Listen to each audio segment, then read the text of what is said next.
Choice filling के लिए कौन से स्टूडेंट्स एलिजिबल होंगे। अगर आपको राउंड 1 से राउंड 2 में अपग्रेडेशन मिला है तो क्या राउंड 3 में भी आप अपग्रेडेशन के लिए अप्लाई कर सकते हैं। इन सभी बातों की चर्चा इस वीडियो में होगी। साथ ही साथ काउंसलिंग की जो इंपॉर्टेंट डेट्स है, रजिस्ट्रेशन की डेट, चॉइस फिलिंग की डेट, इसके बारे में चर्चा होगी।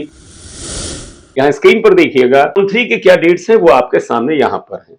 Verification of tentative seat matrix by the participating institute 27 सितंबर से 28 सितंबर के बीच होना है।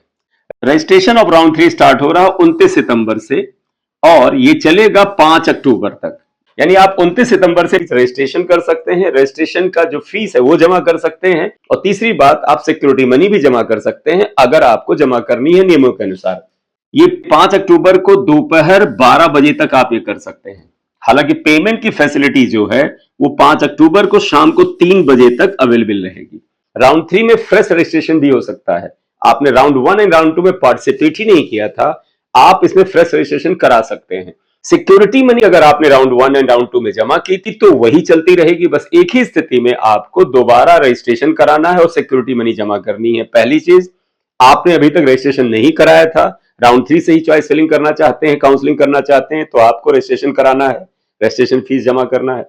दूसरा, अगर राउंड 2 के दौरान आपकी सिक्योरिटी मनी फोरफेट हो गई है, आपने कॉलेज अलॉटमेंट के बाद वहां पर रिपोर्ट नहीं किया था, आपने एडमिशन नहीं लिया था या रिजाइन कर दिया था, उस स्थिति में आपकी सिक्योरिटी मनी फोरफेट हो गई है, तो आपको राउंड 3 में पुनः रजिस्ट्रेशन नहीं कराना है बल्कि पुराना वाला रजिस्ट्रेशन चलता रहेगा। हाँ, सिक्योरिटी मनी राउंड 3 में आपको फिर से जमा करनी पड़ेगी अगर राउंड 2 के दौरान आपकी सिक्योरिटी मनी जब्त हो गई है। Choice filling and choice locking की जो डेट्स हैं वो 30 सितंबर से स्टार्ट हो जाएंगी और ये 5 अक्टूबर की रात को 11:55 तक एप्लीकेबल रहेगी। ठीक है।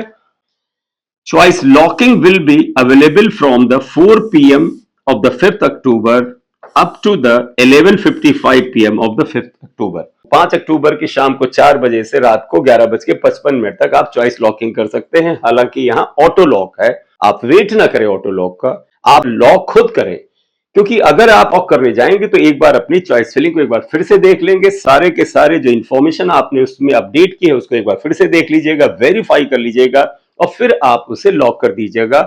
उसके बाद रिजल्ट प्रोसेसिंग की डेट 6 से 7 अक्टूबर है और फाइनल रिजल्ट जो है वो 8 अक्टूबर को आएगा। रिपोर्टिंग डेट्स 9 अक्टूबर से 17 अक्टूबर 2025 के बीच होंगी और फिर 18 और 19 अक्टूबर को अलॉटेड कॉलेज है, इंस्टीट्यूट है, वो आपके डॉक्यूमेंट्स का वेरिफिकेशन करेगा और इसके बाद राउंड 3 की प्रक्रिया खत्म हो जाएगी। तो ये राउंड 3 की काउंसलिंग की इंपॉर्टेंट डेट्स हैं।